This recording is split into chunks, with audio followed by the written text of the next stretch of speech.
coronavirus, except in the sense that, the lockdowns and so forth that have been passed, they don't seem to do anything, number one, unless they're really draconian, and that brings up economic issues.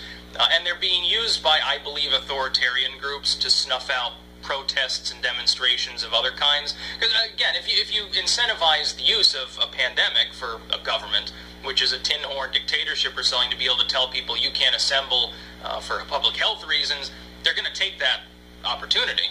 They'd be stupid not to, and typically tin-horn dictators are evil, but they're not necessarily ignorant. But what's happening now, it appears, you've got record new case totals in most nations in the world. Most nations, day over day, are setting new records for the number of cases. The virus is spreading out of control. It's endemic. You're not going to stop it. I don't care how many masks or tests you deploy. Even a vaccine at this point probably wouldn't be able to close up the can of worms. But the number of new deaths, and this is both good and bad, and I'll explain how, the number of deaths is lagging behind so that the ratio of dead to cases is falling.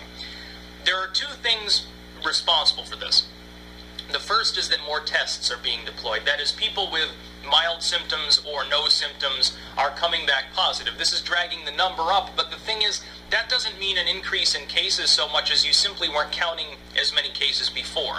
What I believe, though, is that when we look at the preponderance of evidence, you're also seeing evidence of what may be, and again, this is good and bad, and I'll explain, a mutation.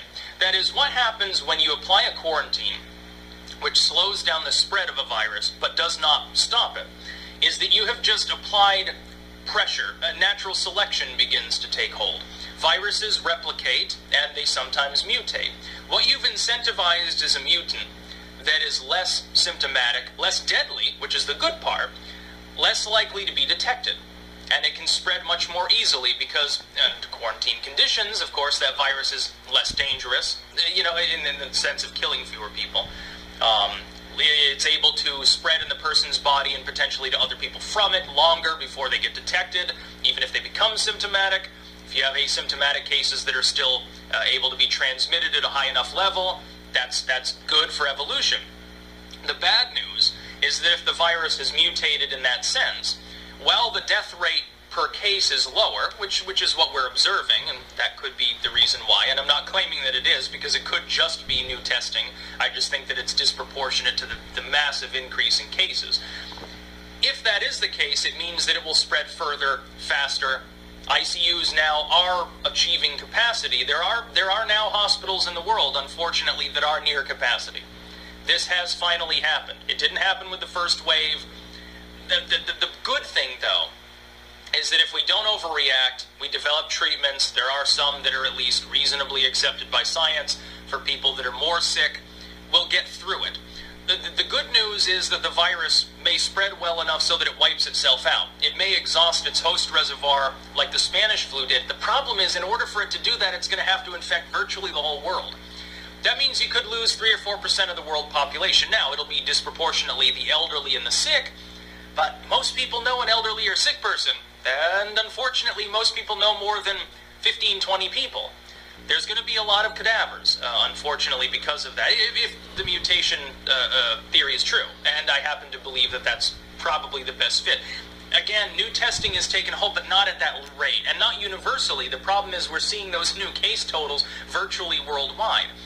That would beg the question, has a second wave of the virus happened because of a mutation? I don't think that new testing really has anything to do with it. And the other problem is that we're still incentivizing its transmissibility at the moment because you have more lockdowns occurring. More nations are applying more restrictions.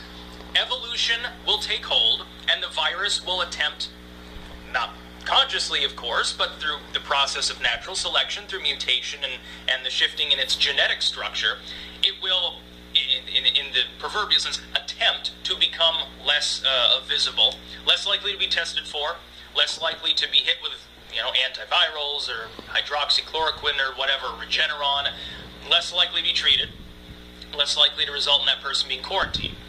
The problem is that if you get a bunch of asymptomatic cases in which the old and the sick, the vulnerable, are being exposed at higher levels because, for that virus it's harder to actually quarantine the person because they have to come in for a test, unless you apply a worldwide and extremely draconian lockdown, a full lockdown of the entire world for several cycles, several months at least, you're not going to be able to do anything about it. It's going to go ballistic.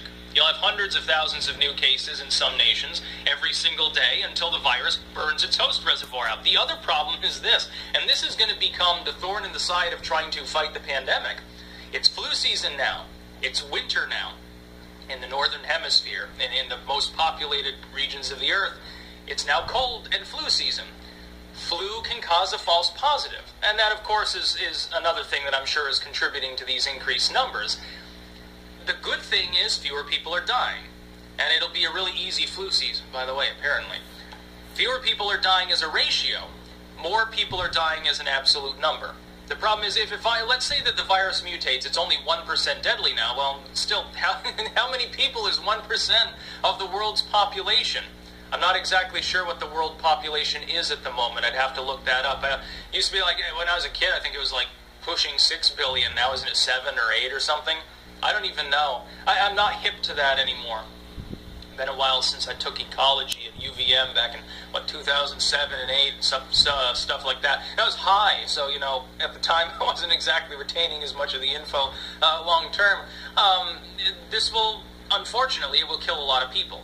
The good news is it appears to be less deadly. And again, testing, mutation, whatever has resulted in that, that's the good news. The bad news is that it's spreading exponentially. And it shows no signs of stopping, and it hasn't even approached burning out its host reservoirs. And now governments will be able to use it as an excuse to lock things down, brutalizing the economy, stripping people of the right to assemble, the right to speak. Silicon Valley will use it to censor people. That's really become, I think, the bigger issue than the virus is the human response at this point.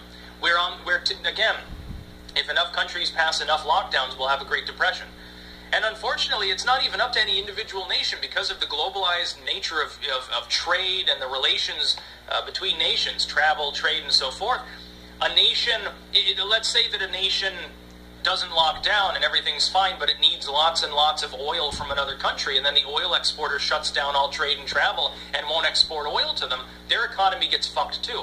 This could lead to civil strife, number one, and diplomatic strife and possibly war, number two.